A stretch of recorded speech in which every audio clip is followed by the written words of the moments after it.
impressive. Yeah. Very. And I was so impressed the ambassador just didn't mention Keystone. And then I did not put the memo on that.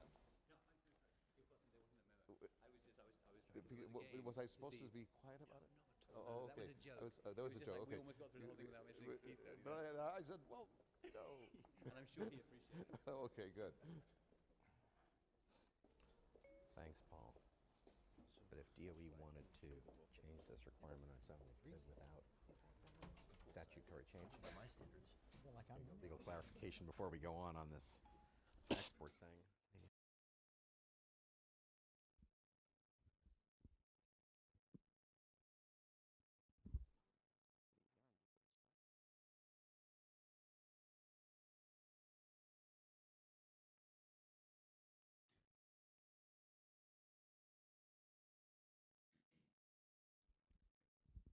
Good morning. In honor of those of you that are here on time, we're going to go ahead and get started. And by the time we get to the substance, we'll probably have a few more people in the room as well. I'm Andrew Seeley. I'm the Executive Vice President of the Woodrow Wilson Center, and it's my pleasure to welcome you to the Wilson Center today and to this fabulous panel and to the latest in a bi-monthly series that we've been doing on energy and security that has been led by Jan Kaliski, who you'll meet in just a moment.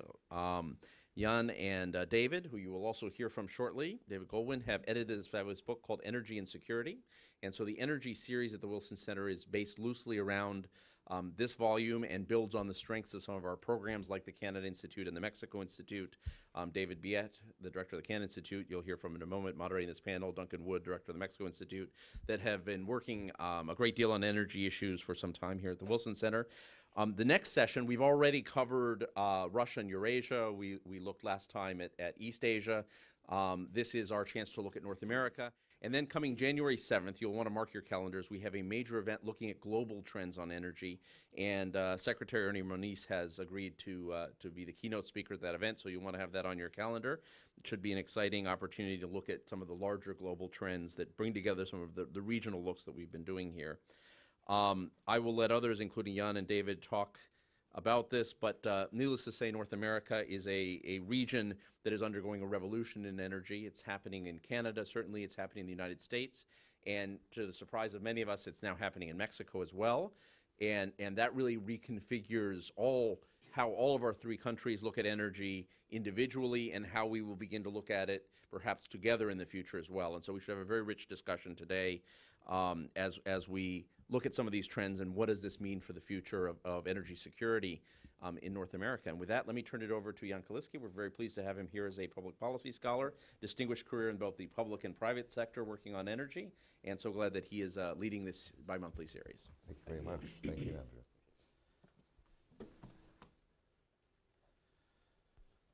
Well, thanks very much, Andrew, and it's good to see some familiar faces in our bi-monthly series, and we look forward very much to the next one, which will be not on a regional focus, but will be a global view on January 7th.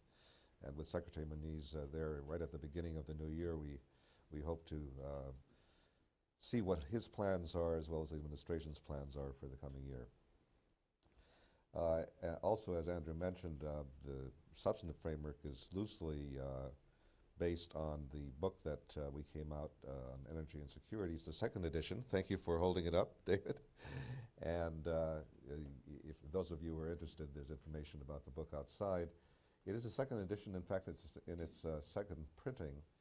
And we find that through this series, we're able to build on and update the major themes in the book. And I'll get to a few of them in my opening remarks.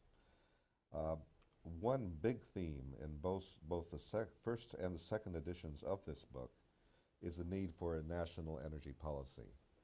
And I think this administration is making some progress. For example, the Quadrennial Energy Review and the new Energy and Natural Resources Bureau at State, which David Goldwyn had a lot to do with getting going. But I think we would all agree that we have a ways to go and that we have to do much to not only here in the United States, but with our two neighbors in the hemisphere. There are revolutionary developments, as Andrew has mentioned. Since 2008, U.S. oil output is up 3.9 million barrels per day, which is nothing less than a revolution in our global energy position. And Canada's output, looking north, is up about 1 million barrels per day in the same period. And as we'll hear from the panel, Mexico is poised to move forward with important pending energy reforms. So if we think of the challenge, it's a national challenge, but it's also a regional challenge here in North America, and it's a global challenge. And that's just as important. If you think of how energy resources are being developed in the world, the axis of energy production is moving fundamentally from east to west. And North America is poised to surpass Russia and even Saudi Arabia, although I would be a little bit qualified about the Saudi side. And, here in the US, I think this raises important questions of oil and gas export policy, and I'm sure we'll get to that in our panel. At the same time, the driver of energy consumption has moved to the east, particularly China, India, and the Gulf states in the Middle East. Traditional consumers are becoming producers. Traditional producers are becoming consumers. And if we think of the international energy architecture for all of this, we can see right away that it's becoming increasingly out of date, that we can't simply look to the traditional IEA and OPEC groupings to define that architecture.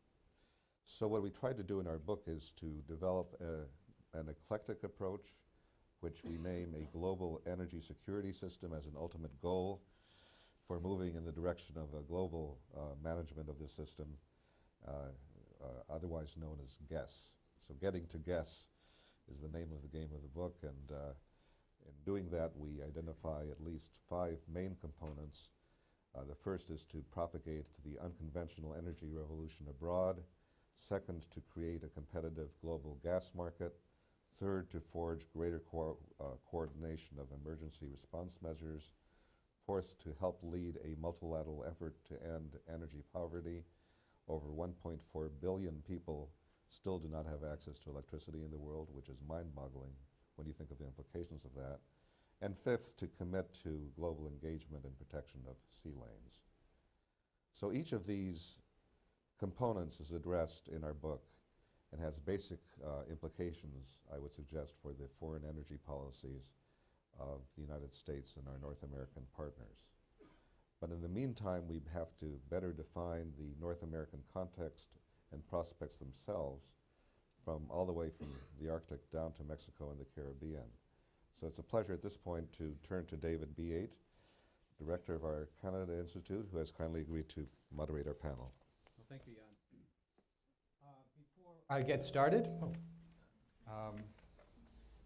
Before I get started, I wanted to do some more advertising. This is a great book. Buy it.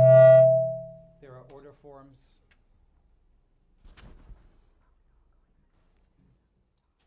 There are order forms for it out on the desk out front, and I highly suggest you take one with you and fill it out.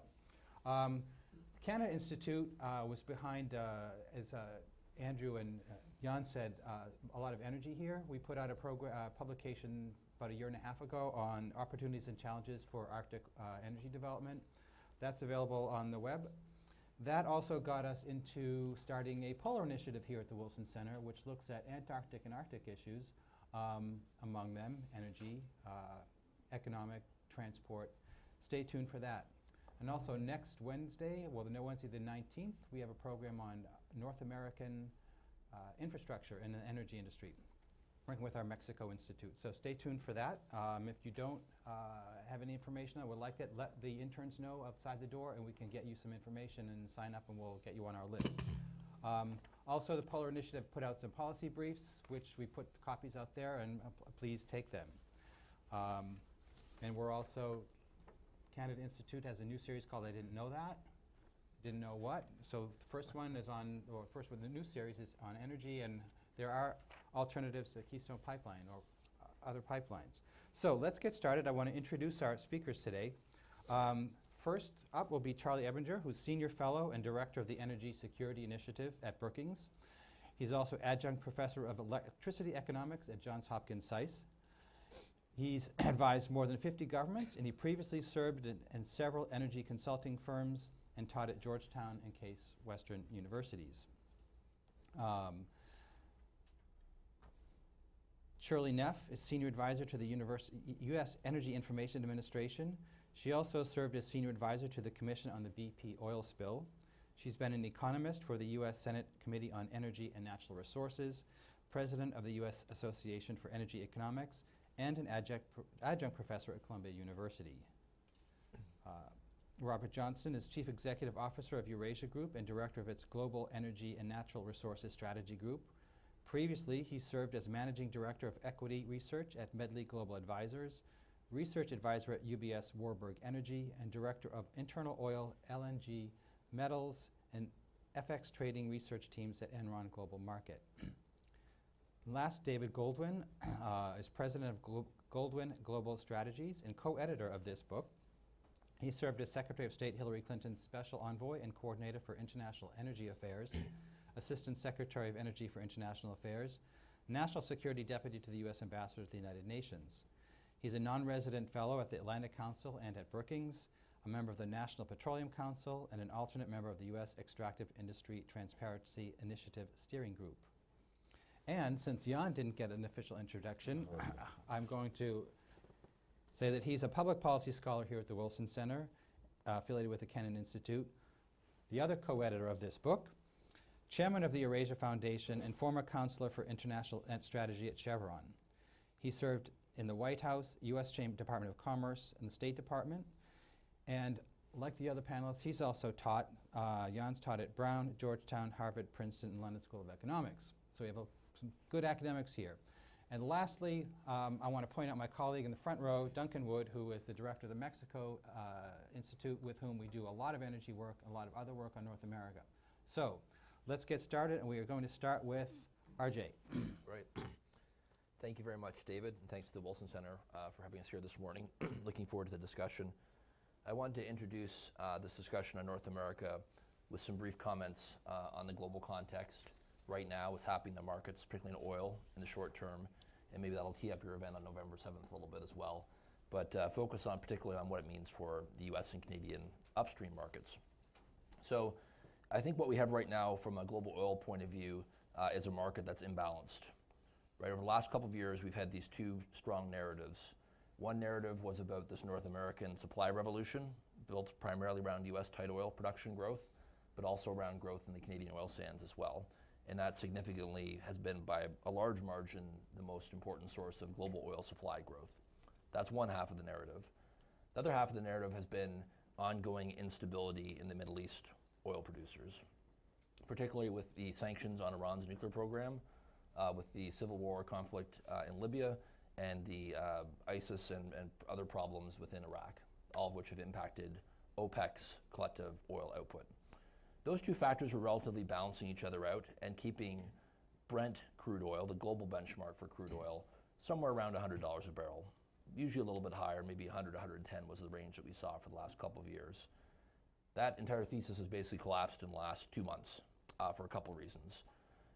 One reason is that one of the key elements in the Middle Eastern side, Libya, has actually started to improve its production outlook, and its oil exports have grown fairly significantly from a low of around 200,000 barrels a day up to close to 900,000 to 1 million barrels a day.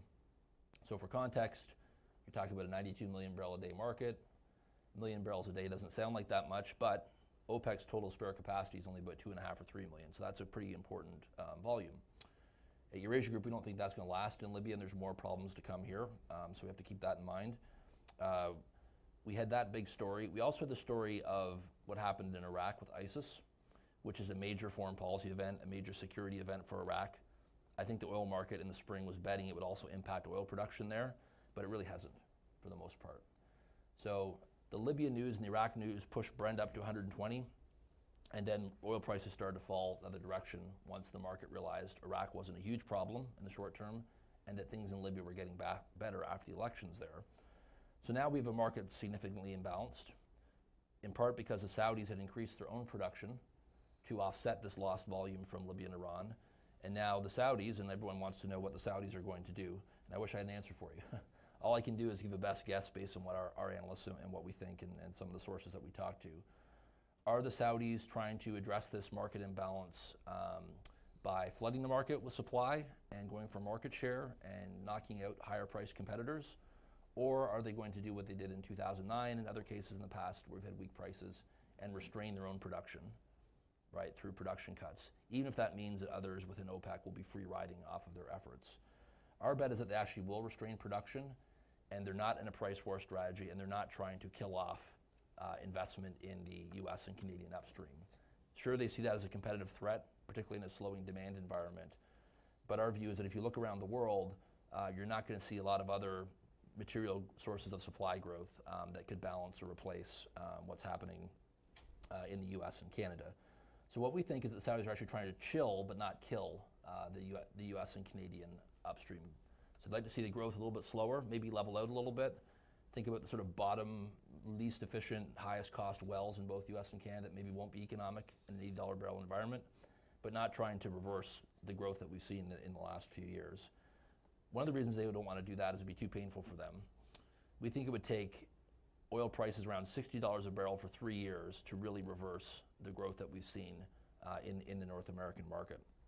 So we do expect that OPEC, led by the Saudis, will restrain production sometime in the next 6 months, depending a lot on what happens in Iran and Libya. What the Saudis, we think, are really worried about, and this is a more material question for North America, is the medium term, right? Is there a real slowdown in demand in Asia? And what are the implications of more Atlantic Basin crude moving into the Asian market and creating more competitive dynamics? What does this mean for Canada and the US? Well, I think in this scenario of $80, maybe $80 to $90 scenario for oil prices, things in the US and Canada will continue more or less in line with what we've seen in the last few years, right? No question that the investment will not be as robust as it would be in an environment of $120 barrel crude oil. But again, the combination of being able to make a decent return for producers at that price range and the combination of a lack of investment opportunities elsewhere, we think will keep that investment moving forward. So we see both the US and Canada as remaining to be strategic sources. On the Canadian side, we are seeing some project cancellations, but that's as much to do with the lack of market access and delays on pipeline approvals as it is with the current oil price environment. Some producers in the oil sands can now break even at around $50 to $60 a barrel, right? So much like in the Bakken, there's a whole range of break-even costs depending on which project you're looking at. It probably runs from $50 a barrel to $100 a barrel. So at the higher end, you will lose some projects. I think the biggest question for Canada really is the pipeline approvals. And I think that if we don't see a pipeline, one of the big four projects, Keystone, Energy East, Trans Mountain, or Gateway, if one of those four is not approved by the end of 2016, then I think there'll be a much bigger drop-off in investment. We can talk about that in the Q&A. Lastly, what does this mean for the US market? Well, I think that both US and Canadian unconventional oil are at the higher end of the cost curve globally. And in an $80 oil price environment, we will see some of those wells drop off, but I do expect to see production growth continue. Some producers are hedged and have prepared and structured their trading and financial positioning to account for lower oil prices. But more importantly, some of these producers no longer have a choice but to invest in the US, right? A lot of companies, a lot of exploration production companies, I could name a few examples, have basically been involved in what we call onshoring, right? They've sold off their higher risk assets in emerging markets and in politically unstable jurisdictions, both within OPEC countries and non-OPEC countries, and have more or less reinvented themselves as US shale oil companies, right? So that's the reason why we think that investment's going to be sticky, even in a lower oil price environment. So it may not be growing at the pace that we saw over the last couple of years, but US crude production should still grow. Lastly, in terms of policy implications, I think that means the pressure to change the US crude export policy will continue. We'll still see production growing. We'll still see downward pressure on WTI in particular versus Brent. And I think that the current forecast that we would have is that larger changes will happen over a 2 or 3 year period in terms of liberalizing crude exports. But in the short term, we'll see a series of incremental steps to allow more crude and condensate out. I know other speakers will mention that as well. So those are some global thoughts to frame and introduce the panel. I look forward to the rest of the speakers' comments. Okay, thank you very much. Shirley, you're up next. Charlie isn't going next? Okay. First of all, thank you, David, and the Wilson Center for hosting this panel. I'd also like to thank Jan and David Goldwyn for updating the book. I wrote most of the North American chapter in the 2005 edition, and needless to say, it is totally out of date. We all know about the dramatic increase in oil and gas production in the U.S. and Canada. Between the 2005 and the most recent edition, the production not only increased, but the forecast for production by 2020 was up 25 to 35%. And that happened in a very short period of time and very rapidly in certain places, which has led to the infrastructure challenges that RJ referred to and others will talk about as well. So I'm going to focus a lot on that, the infrastructure and the integration challenges. There has been a lot of pipeline capacity built. I mean, obviously we know that Keystone XL has gotten a lot of press for not being built, and as mentioned, there are other major projects that are needed. There's been both new capacity and repurposing of existing lines, natural gas lines to liquids, and also reversing lines. Part of this is due to the new tight oil production in the eastern part of the United States and other areas that had not been producing volumes to such an extent that they needed to move to major market centers. The downside of some of this, however, is what's taken out of service. And right now in the northern Midwest, people are very concerned about the Cochin line that had been moving propane into Minnesota and Wisconsin and the northern Midwest, and it was reversed to move diluent up into Alberta. So we have the pipeline issue, and both the US and Canada have challenges with siting pipelines. I mean, there are different regulatory regimes, but landowners and different political regimes have their own views on these things. I'll leave it at that, and you know what I'm talking about. The thing that's really developed rapidly has been rail transportation, and that's one of the things that EIA has had some difficulty keeping up with. And I should have said from the very beginning, all of my comments are my own. I'm not speaking on behalf of EIA. So just on the rail issue, the big increase that we saw in the United States was out of North Dakota and the Bakken, moving to the coast. In part, you know, there's been limited pipeline capacity. I don't want to say not enough, but there have been limits on pipeline capacity out of the mid-continent into the Gulf and other areas. But the bigger reason is the production out of the Bakken and these tight formations tends to be light crude. And the refineries in the Gulf don't put a premium on these lighter crudes, whereas refineries on the East Coast and West Coast, especially the East Coast, do value the lighter crudes. And in fact, that's been a big change in the economics or the fortunes, if you will, for some of the East Coast refineries, especially in the Mid-Atlantic region that were at risk of closing a couple of years ago. So the issue now for the United States is that we've got this somewhat of a mismatch between crude qualities and refining capacity and refining preferences, refinery preferences. A few years ago, because of various rules, especially the lowering of sulfur requirements and the expectation in the middle of the last decade that the marginal barrels on the market were going to be heavy sour crude coming from, you know, Venezuela, Mexico, the Middle East. A lot of US refineries in the Gulf made major investments.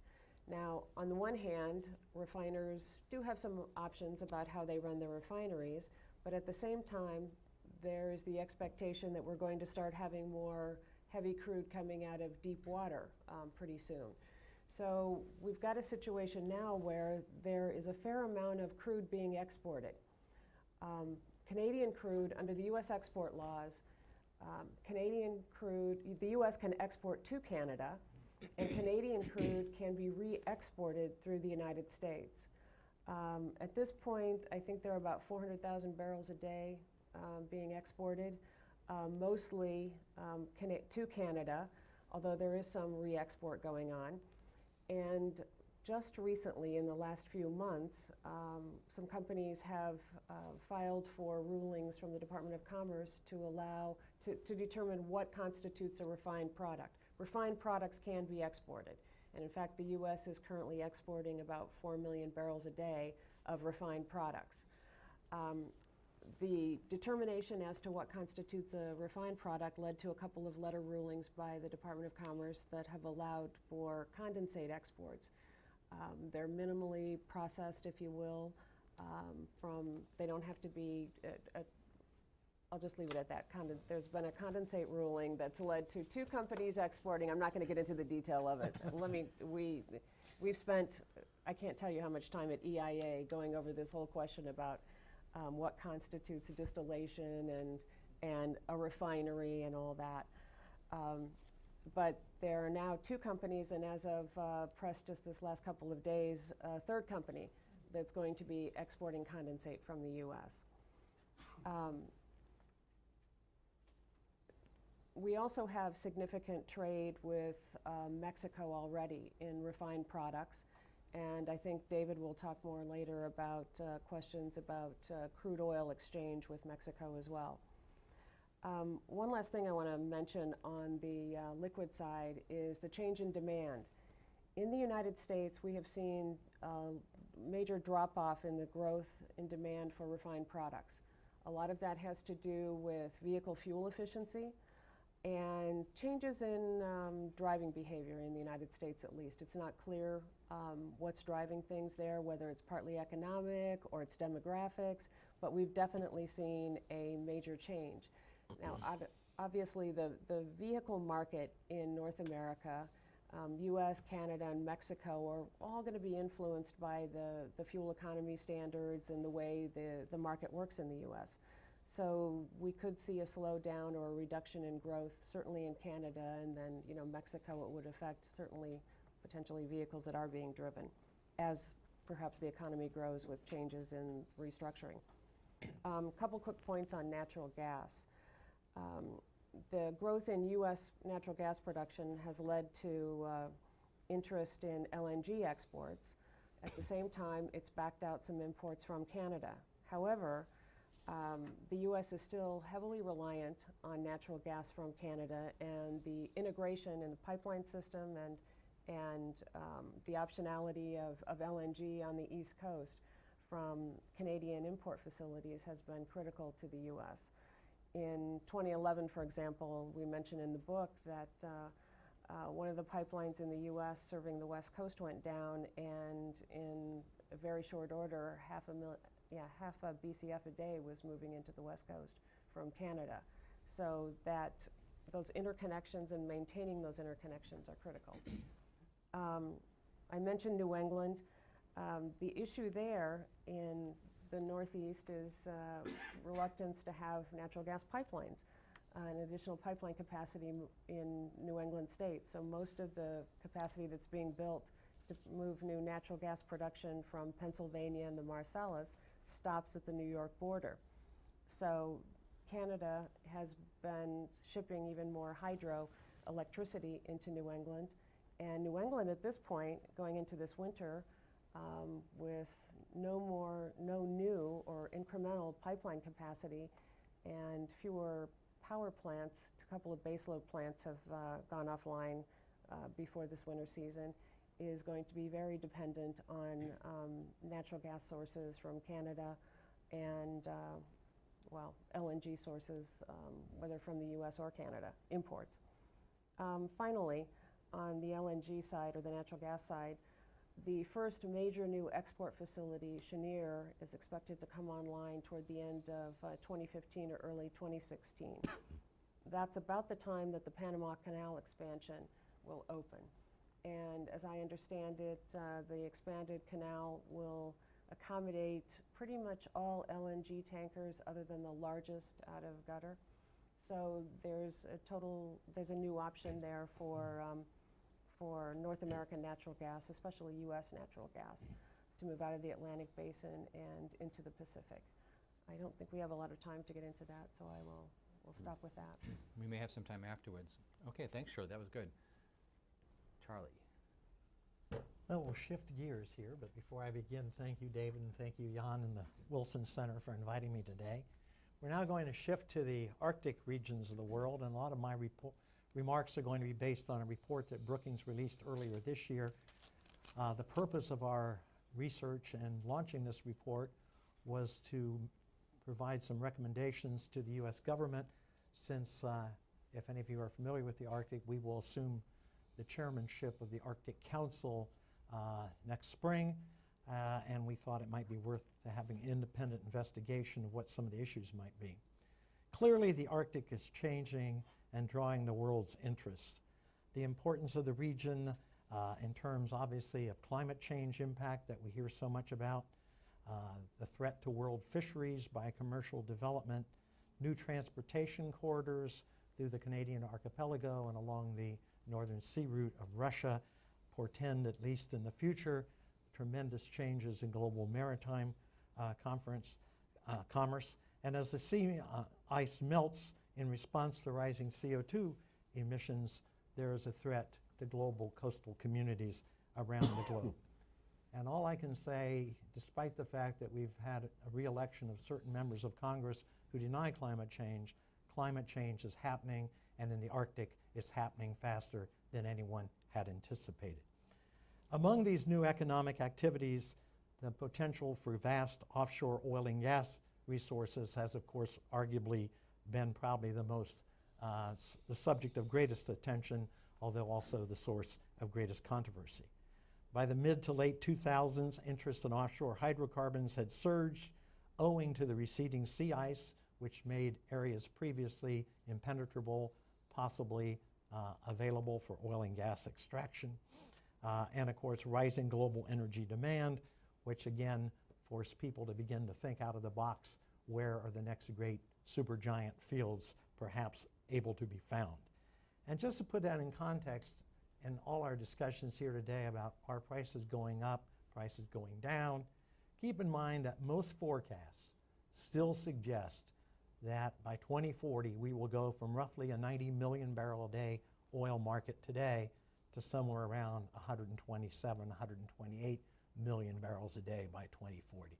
This is a huge volume of oil that has to be found, and of course that doesn't also take into consideration the fact that we have to replace all the reserves we consume every year. Since 2009, the U.S. government has gradually formulated a policy approach to the Arctic, but in my own view, it is woefully inadequate. This approach has been outlined in the National Strategy for the Arctic Region, published in 2013, with an emphasis on international cooperation, the importance of the Arctic Council, and responsible development of hydrocarbon resources. Now, let me just move quickly to some of our recommendations in the interest of time, and if anyone wants to get into greater detail, we can discuss that. But before doing that, let me just quickly talk about the Arctic writ large, not just the American Arctic, because this is why people in the oil and gas industry have so much interest in the region. The Arctic is estimated, and again, we all know what these estimates mean, not much until you go out and drill, but it's estimated by USGS and others to have roughly 525 billion barrels of oil equivalent throughout the whole Arctic region. Most of these volumes are believed, at least at this point in time, to be natural gas rather than crude oil.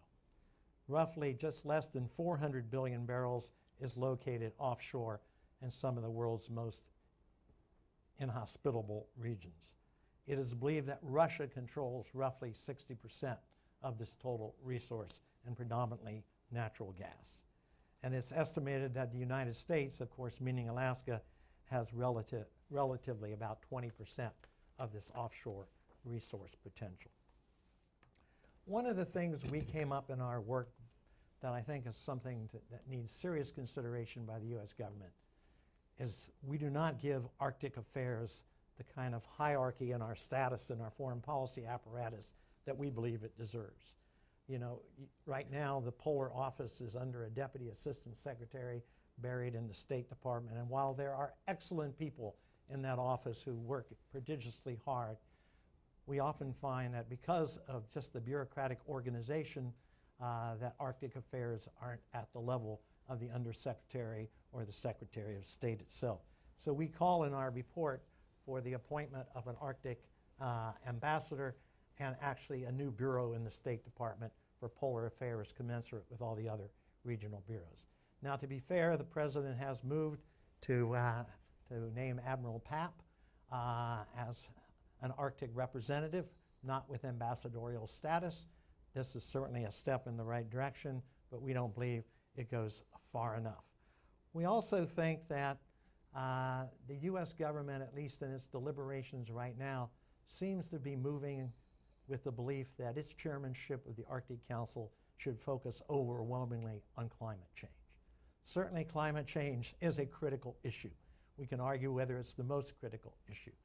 But we believe that some of the initiatives that the current holders of the chairmanship, namely our friends to the north in Canada, trying to place an emphasis on getting the international business community more involved in Arctic affairs and more interaction with our own Arctic representatives, that these were very important initiatives by the Canadian government, and it appears that there's far less interest in that approach in our own government as we move to take over the chairmanship. We also believe that despite some calls for the Arctic Council to be given more kind of juridical status, somewhat like under a treaty by the members, we believe this would be a profound mistake. The Arctic Council does an excellent job in bringing together scientists and acquiring the best scientific and other knowledge appropriate for the Arctic, but to polarize it by moving it to a treaty organization, particularly when we have other countries that want a bigger say at the table. Some of those have what we call observer status, but if we move towards a treaty, there would be an immediate discussion of should all the observers be allowed to join the treaty, and there are some members of the council, permanent members, that are adamantly opposed to any change in the legal status. So we believe leave well enough alone. It's an organization that has some limitations we can get into later, but on the whole, we think it's been a very strong organization. And finally, let me just say that as we move to think about the future of the Arctic, we have to realize the Arctic is a highly differentiated area. So oftentimes people talk about the Arctic as if one part of the Arctic is similar to the other parts of the Arctic. Nothing can be further from the truth. And as a result, we think kind of a one-size-fits-all set of policies could be very deleterious to the future of the Arctic region. What do I mean by this? There are some areas permanently covered by ice. There are many regions not covered by ice. There are some areas that are extremely important to critical habitat and wildlife breeding grounds. There are other parts of the Arctic where there's virtually no habitat. There may be places in the Arctic that should be permanently put off for resource development, but to come up with a pro-development or an anti-development policy across the board simply makes very little sense in our view when you really get into looking at what needs to be done. What are two of the major threats that we need to do? One, obviously, if we start massive oil and gas development, is how do we respond to an oil spill accident such as we saw with Macondo in the Gulf of Mexico. This could be catastrophic. We do have an oil spill agreement that's been made in the Arctic Council, but the reality is we don't have the pre-positioned equipment, not only we, all the Arctic states, the pre-positioning of vital equipment and resources that would be needed to actually deal with this. We need to substantially increase the budget for our Arctic presence. This starts with the Coast Guard, but goes to on-land facilities in Alaska. And the other great challenge that several admirals of the Coast Guard told me that they actually wake up at night sweating, worrying about this far more than an oil and gas spill, is a disaster for a cruise ship. Increasingly, cruise ships, 500, 600, 700 passengers that are not Arctic-worthy vessels are offering trips into deeper and deeper into the Arctic. The potential for a disaster is real. And one admiral looked at me and I said, well, what? He said, my greatest fear is when the President of the United States calls me up, Admiral, a ship's sinking, what are you going to do? And I have to say, Mr. President, I have no capacity to do anything. Let me cut off there. Well, thank you, Charlie. Okay, David, over to you. Great. Well, thank you. Let me add my thanks also, David, to the Wilson Center for hosting us, and to Jan, who was a great joy to work on this book with, and for dragging us through it, and to our contributing authors here for their contributions. We're going to take you from the Arctic, which is what it feels like up here on the stage. It feels like it's about 20 degrees, to the sunny shores of Mexico. And I want to make really 5 points to you this morning. One is that the supply revolution extends to to Mexico and to Canada as well, as has been discussed. Second, that it holds really great potential for increased oil and gas supply and diversification of global supply. Third, that this could provide a tremendous economic and climate benefit, particularly in Mexico and the Caribbean. Fourth, that the key to this is expanded access of natural gas. While the oil story is interesting, the real economic and security benefits really have to do with gas rather than oil. And that fifth, that these developments provide a tremendous platform for North American integration if it proves that we are interested in the United States in a policy which promotes North American integration. And I would say that is very much an open question. You'll forgive me for using slides. I don't know if you want to dim the lights so you all can see it, but I wanted to show you a few pictures and talk first about Mexico. And sorry, some of the work that I've done here is drawn from a paper I did with the Atlantic Council on Mexico's energy reform. And let me also acknowledge Duncan Wood and his excellent leadership and scholarship on Mexico. Mexico has done a constitutional change to allow investment in the upstream and oil, gas. It has opened its electricity sector to foreign investment in generation. They are doing this to save the economy. Energy has been an enormous drag on the Mexican economy. Its electricity prices are high, its oil production is declining, the government depends on that revenue. So this was something which was of cross-party interest. And they have changed the Constitution and come up with one of the most transparent, competitive regimes anywhere in the world today. And the transparency didn't come out of virtue, it came out of political necessity. Two parties agree on reform, they don't trust each other, particularly the party out of power, so they want all the money to be transparent. We don't really care why it happens, but it's a good thing. And Mexico had to compete, and they were really quite prescient and realized they didn't know that they were going to compete in a low price environment, but they knew they were going to be competing with the United States in terms of capital for investment. So they had to have competitive terms and a framework that people would recognize. And they have done a spectacular job and have really exceeded expectations of what they could deliver at every step along the way. People are saying, yeah, Constitution, but we get the legislation. Legislation, but we get the regulations out. Well, the regulations were out by the end of October, just like they said they would. So it's phenomenal, and I'm quite jealous. This is just a chart that the folks at Baker Botts did, which lay out the oil bids. I won't go through all this, but what's notable is a couple of things. One, there'll be shallow water, heavy oil, unconventionals, onshore, and at the bottom are the deep water blocks. They have a kickoff, which is mostly happening between now and March. They have data rooms, so they have listened to the industry, and particularly for deep water, are leaving a significant amount of time for people to look at the data and formulate their bids with accuracy. And the deadlines start in May and go through October. So the good news is they're doing this in a great way. If you're President Peña Nieto, the difficulty is the deep water bids are due in October, and deep water takes 8 or 10 years to deliver. So President Peña Nieto won't be president when the benefits of the Deepwater round come through, other than some bonuses here and there. So it's really a remarkable act of leadership that you stake all your political capital on this kind of reform, and you won't be there to see the benefits. And where they will see the benefits, I think, are in shallow water and in some of the onshore blocks, because they can move more quickly, but it'll still be 2 years before Mexico sees this production. But they have done this. They have done this in a first-class way. But, and this is just a chart here which shows that these are EIA's numbers, but before the reform you could see that there was a pretty low expectations of growth in Mexico's petroleum, and now that the reform, the IEO 2014 has come out, you can see that there are expectations that by 2040 they will be able to grow their oil production, 1.5 million, 2 million barrels a day. So good news for Mexico. But the real story is about electricity. The way they're going to revive the economy is by having electricity become more affordable. And they're going to do that by backing out what they use now, which is a tremendous amount of petroleum and high-priced natural gas by LNG. And if you look here, this is a picture which shows you electricity prices for industrial users, and Mexico is, at 11.4 cents on average, Canada 7.5, US 6.6. You can't compete with the U.S. to have your industrial plants unless you have affordable electricity. And so the value proposition here is to back out diesel, which is priced to oil, for natural gas, to bring in a lot of U.S. gas to eventually produce their own gas, which I think will be a little bit difficult for them to do.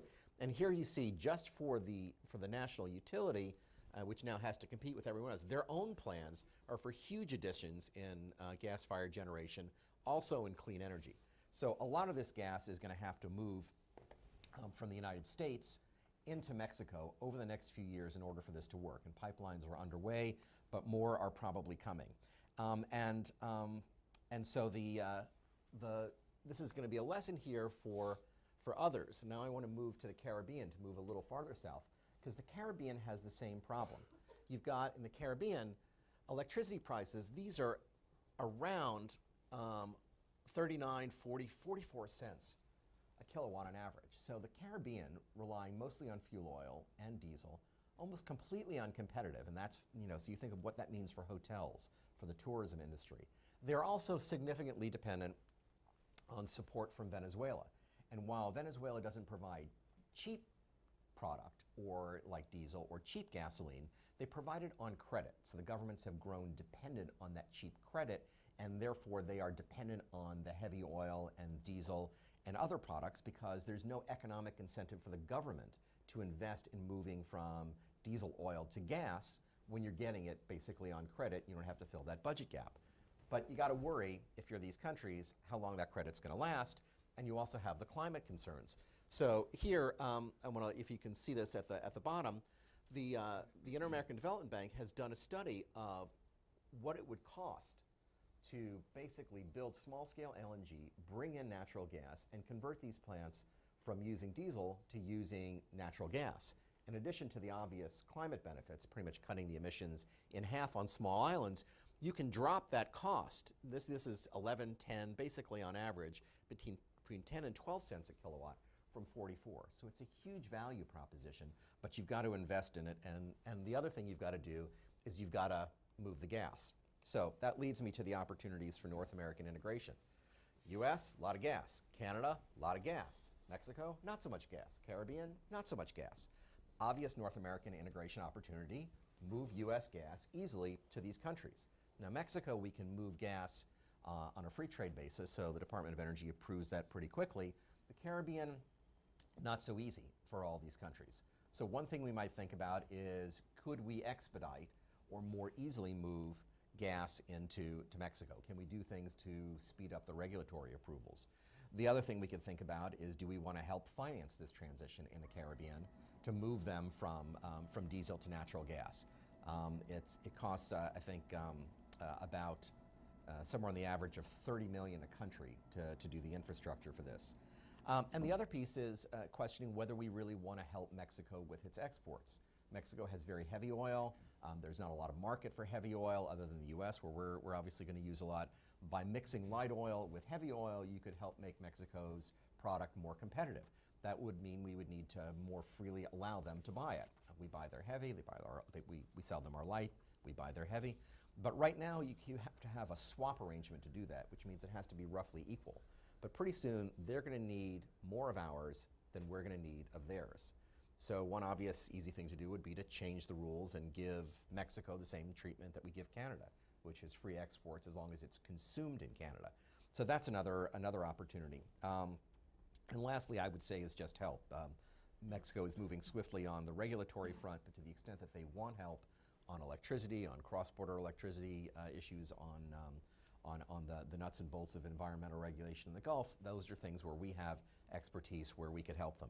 So I think there are a lot of opportunities for North American integration, but it does come down to the question of, do we really want it?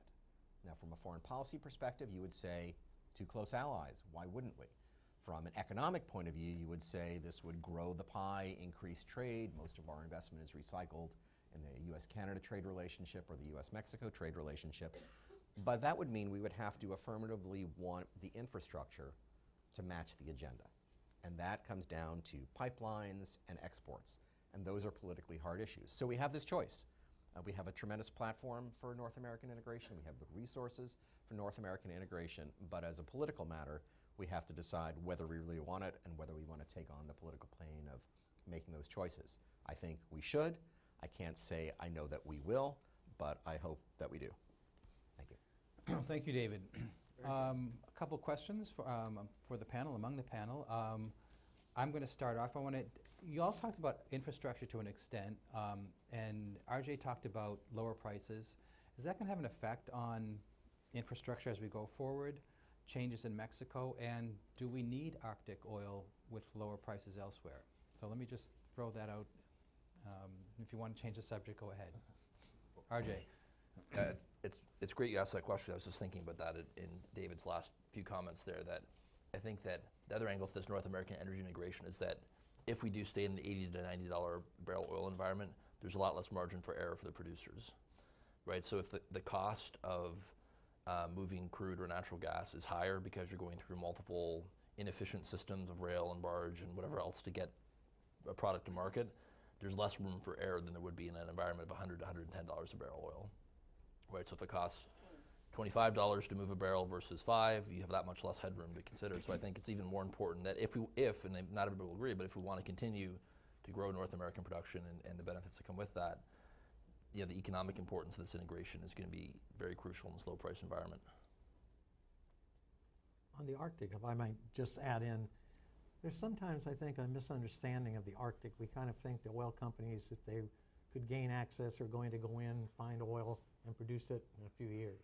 No. Most of these oil companies are looking at the Arctic as part of their commercial inventory for the 2030s and beyond. And particularly when you get into very difficult areas like Northeast Greenland, which many people in the industry believe has great potential, but there you're talking not only permanent ice, some of the coldest temperatures in the world pretty consistently, and most people see Northeast Greenland, talk to people like Statoil or others in the 2040 timeframe. One other interesting observation, though, is the amount that we need to spend on infrastructure is so in excess of anything we are remotely doing. The Coast Guard has basically one ice-worthy boat in the Arctic region. But to build the capacity we need, we're talking about ships that come in around $700 million a piece.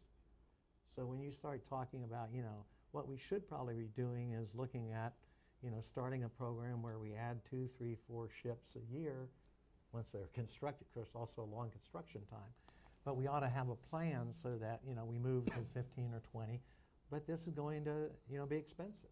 And that's just for the ships. There's no decent port in Northwest Alaska to operate out of. There are no really land-based facilities to deal with an accident in terms of where people would operate from.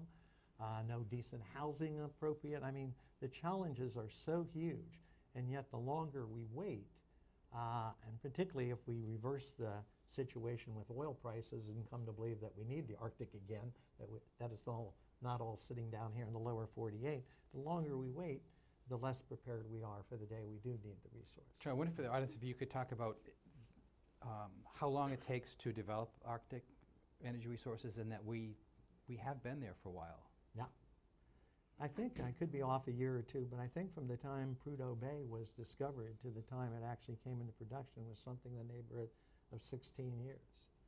So when you talk 16 years added on the 2014, in a sense we're already in the 2030s if we don't get going. So it's just a prodigious amount of time involved, and you've got to do it prudently, or you run the risk of a disaster when nobody will be allowed to ever drill in the Arctic again. I mean, one major blowout, and particularly if it occurred at the end of a drilling season and the oil got under the ice and then stayed there, through the winter and maybe the next season as well, the potential for catastrophe looms large. On the other hand, the Norwegians and others have shown it can be done prudently and safely if you do it that way. But this is not for the faint of heart. It's expensive, it's dangerous, and you've got to make sure that you have very strong regulation. And not just regulation on the books, but regulators in the region, on the rigs once they're there. And this also requires, more resources than we're prepared to spend right now. Could I just jump in to ask Charlie whether you aren't making the case for continued delay in moving forward? I mean, from a company perspective, here they have all these opportunities to develop in less problematic areas, and here they have less margin for error, as RJ has been pointing out. Why then are you suggesting that we should make it a higher priority? I mean, isn't it, from a commercial standpoint, something which you really don't want to have a Macondo situation on your hands? I mean, the experience of Shell, for example, has not been encouraging up in offshore Alaska. Why you're kind of constructing an argument, as I hear it, Charlie, of saying, well, this is all very important, but it has to be really studied very carefully, and it is a 2050 play, perhaps not even 2030 play, and they're playing with things in the commercial queue which are ahead of it. Or are we misinterpreting the? No, I certainly don't want to convey that message, because what I'm trying to suggest is the infrastructure that the government needs for other reasons other than oil and gas drilling is so profound that we need to start now, so that we have it in place, so that when there is real commercial interest in the Arctic among a number of companies, we have the ancillary infrastructure, the Coast Guard rescue capacities to deal with this. And every day we wait longer and longer, we're not going to have that available. We also have questions, fisheries. Right now we have no real capacity.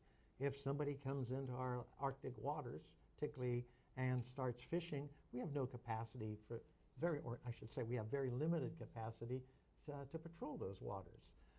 We actually have excellent cooperation with the Russians in places like the Bering Sea on both sides to help each other out on things like that. There's also illegal drug trade. I don't want to overdraw illegal drug trade, but it's in the Arctic now.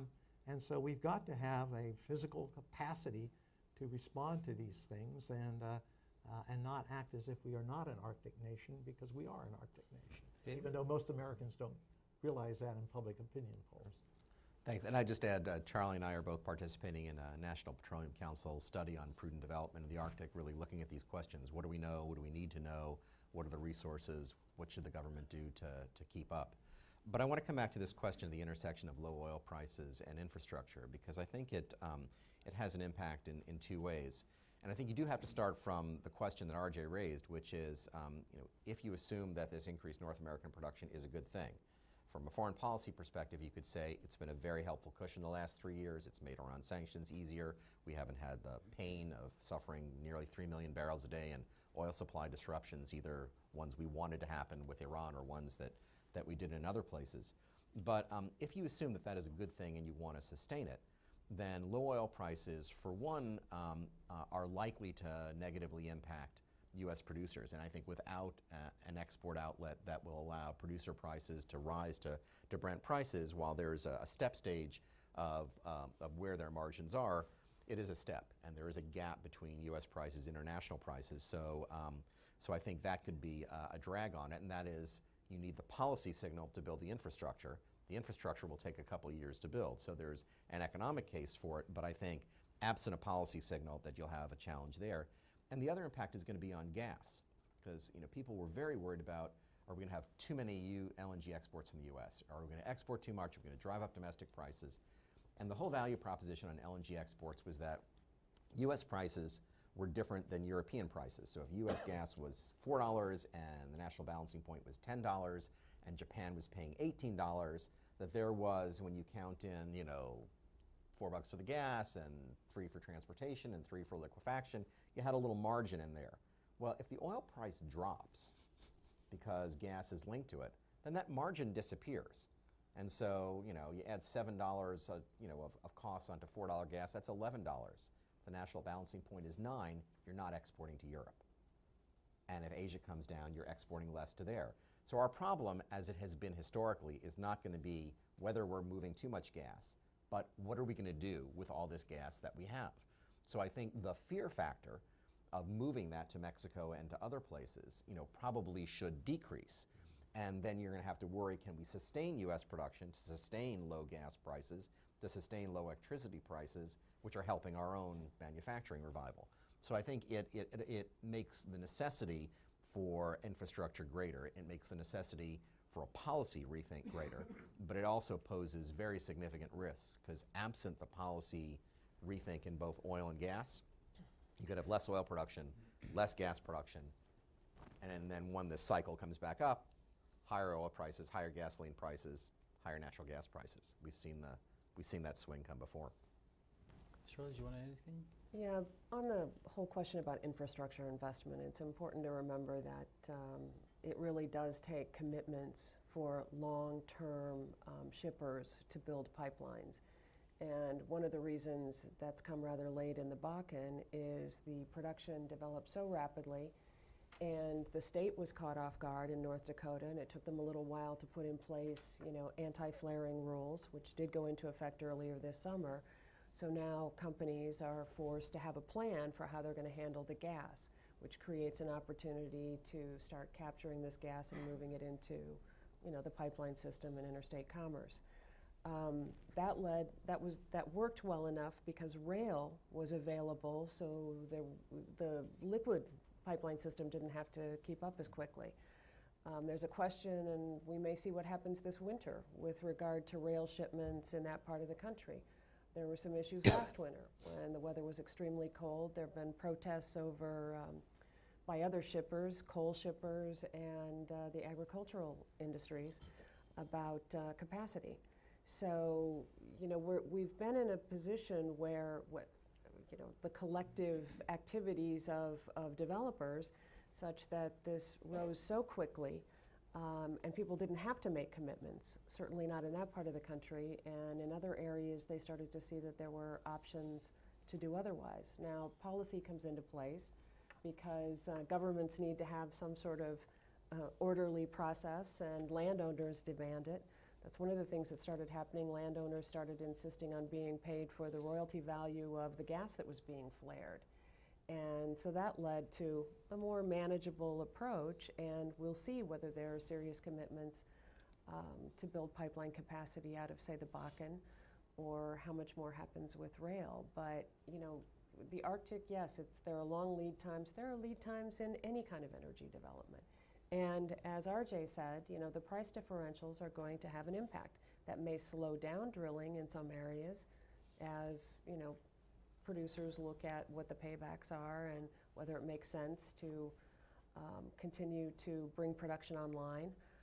There are some parts of the country where there was a lot of drilling to hold leases, and so we may see a more gradual, organized development now that will lead to infrastructure investment.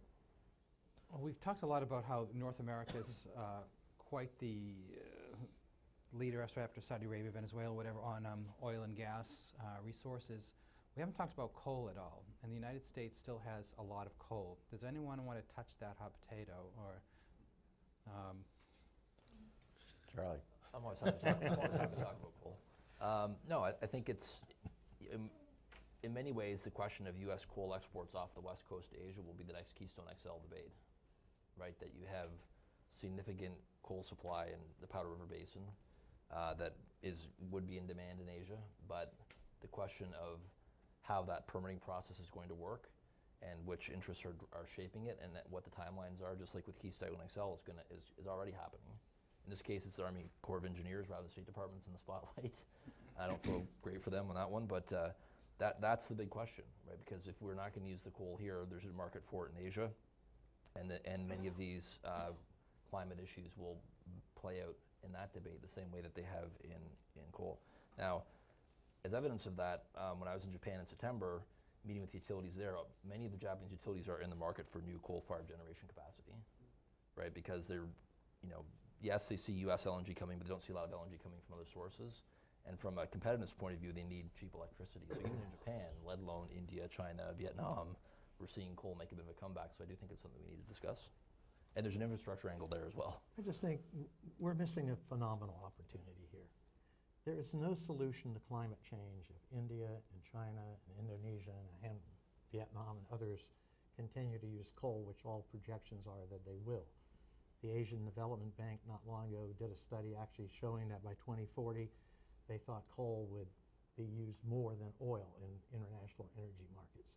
It seems to me what we need to do, and the government has done some of this with ARPA-E, but it hasn't been well publicized. We need to be out championing the clean utilization of coal. And we need to do this on an international basis to get the U.S. leadership, our technological know-how, and set a goal. You know, we get tired of hearing about Manhattan projects, but set a goal, like the Apollo project or the Manhattan project, that within 10 years, we are going to prove that carbon capture, utilization, and sequestration are economically and commercially feasible. Because if we don't, those other countries are going to continue to pour CO2 into the atmosphere. Quite honestly, it won't make a darn bit of difference what we do on climate change policy in the United States if those coal trajectories go out there the way they want. You know, I hear people say, well, China's doing great things. They're cutting right now about 67, 68% of their electricity coming from coal. They've got a target to bring that down to 56. Sounds good. Look at that 56 number, 56%. That is actually a larger volume of coal than they're using at 67%. Chinese coal is going up. We've got 8 or 9 major world-class new mining projects that are going to be hitting the market from places like Mozambique, Kazakhstan, Mongolia, and more in Indonesia. Coal is not dying. So we've got, as a global community, to find a way to use it effectively and in a way that doesn't harm the environment, or we might as well forget about talks about climate change. Charlie, I think you're right. I think you're right, absolutely. And I think that seeing the theme as infrastructure, that's part of it, right? That's exactly what I'm saying, that, you know, is the policy decision in the U.S. that U.S. coal is part of that story or not? Right? If we're acknowledging the reality of coal in Asia and we want to do those Manhattan-type projects, does that mean it's okay to export coal from the U.S., or are we just trying to take what I think we both agree is a more unrealistic view and just say, no, we're just not going to allow coal exports, or we're going to make it difficult, and, you know, Asia will have to get their coal elsewhere, which will play out on its own dynamic without us being part of that discussion. But it would be helpful if we had a better policy on the carbon sequestration side of this. And Secretary Moniz, before he was secretary, and John Deutsch did a study at MIT called the Future of Coal. And they laid out that more or less you needed a liability regime so that if you do have a carbon sequestration, you have a problem, it's clear you don't bankrupt your company to, otherwise no one will invest in it. You needed about $15 billion, well, that was in 3-4 years ago, to do 3 different commercial scale carbon sequestration demonstration projects. So you could prove the commercial viability of carbon sequestration other than if you have a big depleted oil well in the ground where you happen to be able to put it. And that really went nowhere. So I think if you're, like Keystone, you can't just say coal's going to be part of it, and so someone needs to fix this problem. You've got to have an affirmative policy either to deal with climate or the emissions on the Keystone side, or to deal with carbon sequestration. But that's where the politics get in the way. It's easier for both the proponents of coal and the proponents of climate change to oppose production and transportation than it is to agree on an investment program to actually fix the problem. Well, we're going to have 3 projects in North America in the not too distant. SAC Power in Saskatchewan in Canada has started up a facility. We've got NRG in Texas building one. We've got one in Mississippi. They're all different in terms of how storage is available readily nearby. But these are the kinds of things we need to have more entrepreneurs willing to take a gamble, but I think it's got to be supported by the government because of the huge financial risk David pointed out. Yeah, and I think we have to be careful about picking technologies too, right? Because I think when talking to utilities in Asia, a lot of the focus is on just how to use coal more efficiently, period. Right? So sequestration will make great sense when there's an enhanced oil recovery opportunity like in Texas and Saskatchewan. But a lot of the Japanese utilities seem to be looking at supercritical technologies, increasing efficiency, lowering heat rates, and lowering GHGs on that basis as well. So I agree with you that an entrepreneurial approach with multiple technologies competing will get us to a good place. Okay, I'm going to turn over to the audience now, so I'm sure there's some questions out there. We have 2 folks with microphones. Tom? And could you introduce yourself when you get the microphone? Thank you. My name is Thomas O'Keefe. I'm from the Foreign Service Institute. I'm very glad that Charles Eppinger brought up the issue of climate change, particularly when you consider that in this Western Hemisphere, the U.S., Canada, and Mexico are among the largest contributors of greenhouse gas emissions. Much of that, if not most of it, has to do because of our reliance on fossil fuels. What I'm a little bit perplexed is why none of the panelists address the issue of North American energy security based on renewables. Is that because all of you think that we're just going to proceed down the road of business as usual? Or is there a role for renewable energy to contribute to part of this North American energy renaissance? Well, I'll jump in with one contribution, and I think renewable energy absolutely has a role. In transportation, it doesn't have much of a role yet, and that's why you still have the focus on oil. You have fuel efficiency standards here, probably matching in Canada. Mexico will do it also for competitive reasons. So you'll have, but you're still, until you change the transportation paradigm considerably, you're still going to have that need for oil for transportation. Electricity is different, and there we've had great growth in renewables, and the substitution of gas for coal has led to a significant decrease in greenhouse gas reductions. Mexico has a clean energy certificate system which came out last week. It's a little hard to see how that's going to compete with gas, but they have a binding greenhouse gas reduction target, not a voluntary one, but they see their big reductions over the next 10 years coming from substitution of gas for diesel and a little bit for coal. Because until you solve that battery storage problem for renewable energy and you can use it on a large-scale basis as baseload energy, you still need something for baseload. You still need something that's going to keep the lights on 24/7, and it's very expensive to maintain that system and a renewable system. So I think renewables will have enormous growth, maybe the fastest percentage growth of any source, both in the U.S. and maybe in Mexico, depending on how their framework comes out. But you still, for energy security, you still need another fuel for baseload electricity. And given the choices, gas is the likeliest one to make progress on climate. Anyone else? In the back, Ruth? Ruth Bell from the Wilson Center. Just to add to the last question, you also don't, there's a lot of testosterone around extraction, but you don't mention efficiency as a resource. And we all know, exactly how wasteful we are as a society. I would like to comment on that and follow up on the first question. The chapter that I wrote in the book and co-authored just recently really had to do with energy that was traded, and the United States and Canada are both pretty self-sufficient in energy. We have some exchanges across the border. Efficiency, however, I did mention in vehicle consumption, because vehicle efficiency has had a huge impact on domestic oil demand. We see it continuing into the long run. The electricity issue is another area that the administrator the last year or so has been spending a lot of time talking about a low electricity demand situation in the United States. And in New England, for example, they've converted, or they've moved to natural gas-fired generation and are closing some older plants. We're seeing that around the country, and it doesn't have to do, entirely with environmental rules. It has to do with changing demand patterns due to efficiency.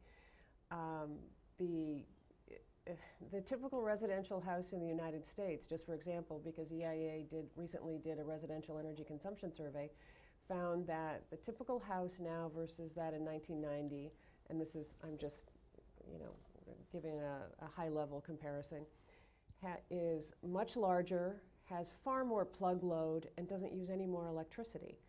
And in fact, the US, Canada, a lot of developed countries have, because of vehicle standards, basically policy measures that have been taken in the United States and other countries, but in the US, most of the benefits or the greenhouse gas reductions that we've gotten in this sector have come about because of efficiency improvements.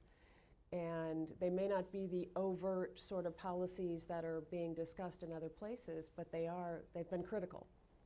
Yeah, I agree, and I think, Shirley's talking about efficiency on electricity and natural gas, and I endorse everything she's saying, but on the crude oil side, it goes back to a point I wanted to make earlier about the Arctic, that, we talk about these scenarios of will the world need Arctic oil, right, or other marginal high-cost resources.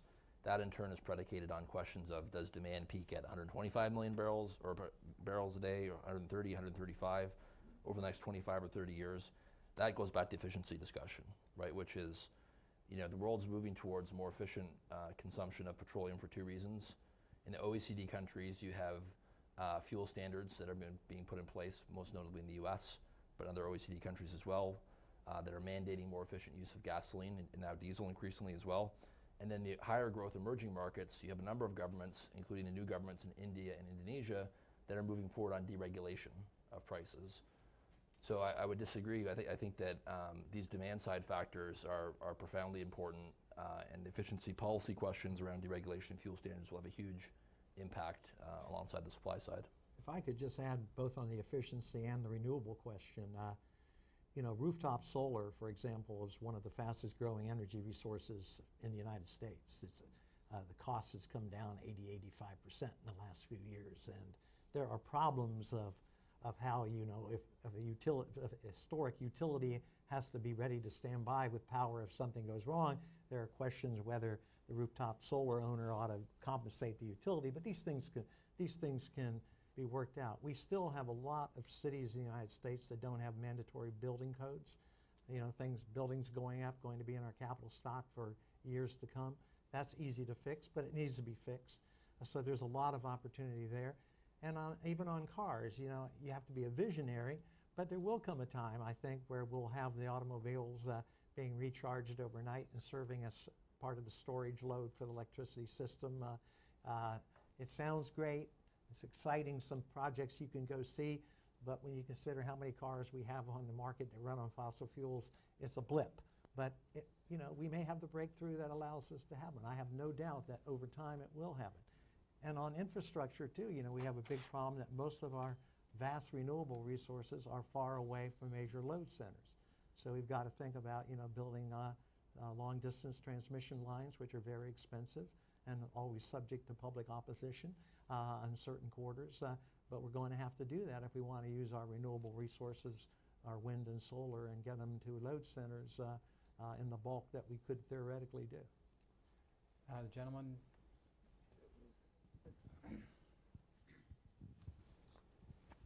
Thank you. It's Dana Marshall with Transnational Strategy Group, and a great panel. Very nice to see dear colleagues from past years. I wanted to see if I could draw out another issue that I think is important here that has maybe not been discussed too much. We all remember a few months ago when Mr. Putin made his moves in the Crimea, tremendous amount of interest on the Hill. They need gas other than Russian gas. We have all this gas. Obviously, we're going to move our gas there. When staffs finally got word that that was not going to be possible in the near term, I think that things changed a bit. But now we have an interesting situation with the new Senate. McCain may be going in to head up armed services, Inhofe to environment, Oklahoma. Obviously, a lot of interest in all of this. The question for the panel is, if you were taking a sort of a blank piece of paper, and pretty much that's where we are, I think, on this now, and put together kind of a medium to longer term strategy for North America into Europe. I mean, Putin could do something tomorrow to really change the game. Nobody knows. Is there a strategy? What makes sense in the medium to long term? And maybe just a subsidiary question for Shirley. If I heard you right, did you say that there's a possibility of LNG tanker traffic through Panama Canal? Because there is, of course, there are some that believe that an answer, for example, for Ukraine, even in the near term, could be floating LNG into Ukraine. Obviously, that means Turkey has to agree. There have been concerns about the tanker traffic, LNG tanker traffic through the Straits. Could what Panama is deciding provide some comfort to Turkey in that respect? You know, I don't know what to say on that exactly, other than the size of the canal. And they have been through all, at the EIA conference this summer, we had a senior official from the canal come and talk about these issues. And questions were raised about LNG tankers going through the canal. And she assured everyone that they had looked at all the various contingencies and were confident that there wouldn't be any, that they would be prepared, is what I should say, in the event of any emergency. The Canal Authority. So they have no question, there's no issue about LNG transiting the canal. The main issue is the newer canal is large enough for these new tankers. I don't know about the Bosporus. I don't know whether, the size of it and such, but if I could jump in there, I think that the problem with the Bosporus will be more political, Yep. in that Turkey would find it very hard to accept the idea of gas shipments going through there, in addition to all the oil and everything else that's going through. Having said that, the question technically then would be whether you could have gas made available to Europe, regasification. You'd have to deal with all the infrastructure issues of getting that gas then backed up into Ukraine.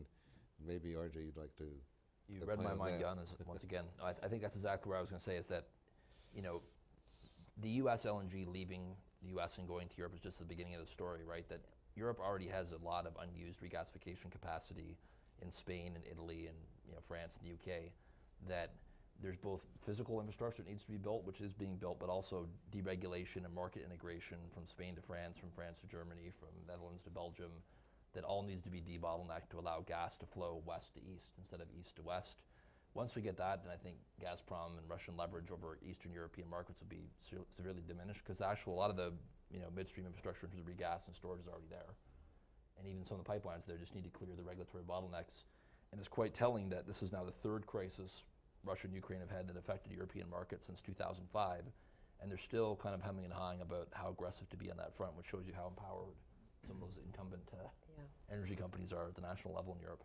Yeah, just to add to RJ's point, right, I think the number one thing is competition policy for Europe, which is to not let Gazprom own the midstream, and also not to let them set the rules for pipeline transportation, because even though destination clauses are banned and you can't have long-term contracts, the reality is Gazprom has bought the capacity for most of the European pipelines, and it can choose not to make that available even when they're empty for others. And so it still has de facto control. So that's competition policy. Integration between the others is second, and then storage, I think, in some of the countries which don't have it, like Greece. So that's first, and then I think a more liberalized U.S. LNG export policy would help, but the U.S. gas is probably not going to go to Europe.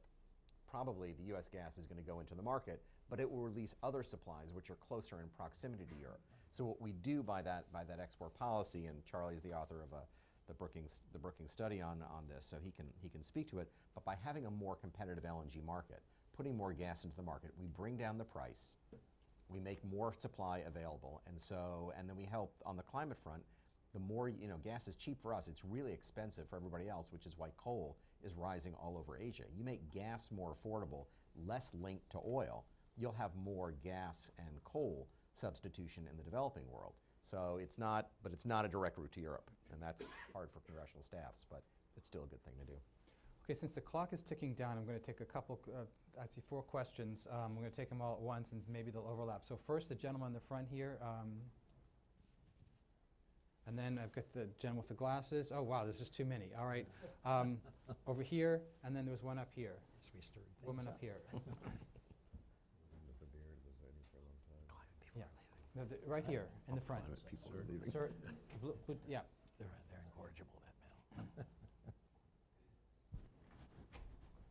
Thank you very much. I'm Nick Snow from Oil and Gas Journal. I noticed that RJ talked about inefficient infrastructure, transportation infrastructure, possibly having an impact, especially on further crude oil development. I wondered if he and possibly Ms. Neff could address impacts from the Jones Act, which is emerging as a significant problem in this regard. Okay. Behind you? Hi, Joe Browder from Dunlap and Browder. This is for Charlie. I just want to recommend that you take a look at some of the really elegant work that Carnegie Mellon has done on the economics of wind and solar development, because their analysis shows, I think, quite credibly that it's per dollar invested, there is both more energy produced and more greenhouse gas diminished by developing local lower class solar and regional lower class wind rather than importing the very expensive wind from the Mojave or sun from the Mojave or Boone Pickens wind. there is so much more efficiency in the technologies now that it just doesn't make sense to think that wind and solar have to come from a few high-class places. It just doesn't work that way. Thank you. In front, right here. A brief question. Back to Ariel Cohen, Center for Energy, Natural Resources, and Geopolitics at the Institute for Analysis of Global Security. A question to Charlie, to Jan, and whoever else wants to jump in. Is it feasible to diversify the gas supply to Europe over a period of, let's say, 10 years, so that it goes from the current 24% average consumption of Russian gas to, let's say, 10 or 12? And what will it take? Short question. Okay, over here. Hi, Chris Morrissey from State. Back to the North American view. Other than the infrastructure that you spoke about at length, what other big concerns, especially on the economic level, that we should have when considering this whole concept? Okay, we've got Jones Act, efficiency technology, diversification in Europe, and big concerns in North America. Diversification in Europe, I don't believe so unless Europe's prepared to pay substantially more for their gas. The reality is that Russia will remain the low-cost producer to Europe for years to come, minus policies that, as I say, to pay a higher price through subsidies or whatever. Recent figures I've seen says from the Yamal Peninsula, a gas delivered to the German border around $850 a million BTU. It's hard to beat with LNG. I would just mention that the recent agreement between Gazprom and Ukraine is a moderately encouraging sign. I think the Russians are realizing that they have a long-term gas supply problem, which is not going to be met by simply saying, all right, if you Europeans don't like us, we're going to try to do something with the Chinese or, you know, in the Asian market or whatever. And the recognition that they are facing a different environment over a longer period of time is perhaps going to moderate to some extent the appetites of a Gazprom, which is facing competition within the Russian space from other gas companies, Novatek, you know, and Rosneft. The only problem with that, and RJ would know better, but I've seen studies suggesting that Europe as a whole, gas demand is going to be flat for the next decade. So if there's not going to be a growth market in Europe, certainly Russia would want to keep what market it has. But I just don't think that that's where the future of Russian gas exports is going to be. Well, I think we're agreeing. We are in agreement in that. Okay. All right, then That moving means on that to the Ted. price will in fact be. Someone want to touch Jones Act? Well, I mentioned that there are about 400,000 barrels a day of crude being exported from the U.S. to Canada. Part of that's moving from the Gulf of Mexico to northeastern Canada. And whether it's moving there rather than the East Coast U.S. may have something to do with the Jones Act. Yeah, and there's Jones Act issues too in terms of moving crude along the West Coast, and also potentially now they talk about crude going to the Hovensa refinery in the Caribbean. So there's a number of issues here where, again, it's about efficiency. Like, do we have different arbitrage opportunities that are based around regulation that may be outdated? In terms of the State Department question about North America, I think that we didn't talk a lot about carbon in this discussion, but I think you know, in terms of coordination across U.S., Canada in particular, that's got to be part of the debate here going forward. Looking at the lessons from Keystone, I know Wilson Center's done events on that. You know, that's the other big part of this. A lot that goes hand in hand with infrastructure for sure. Okay, well, we've hit the time. So please help me thank our very informative panelists.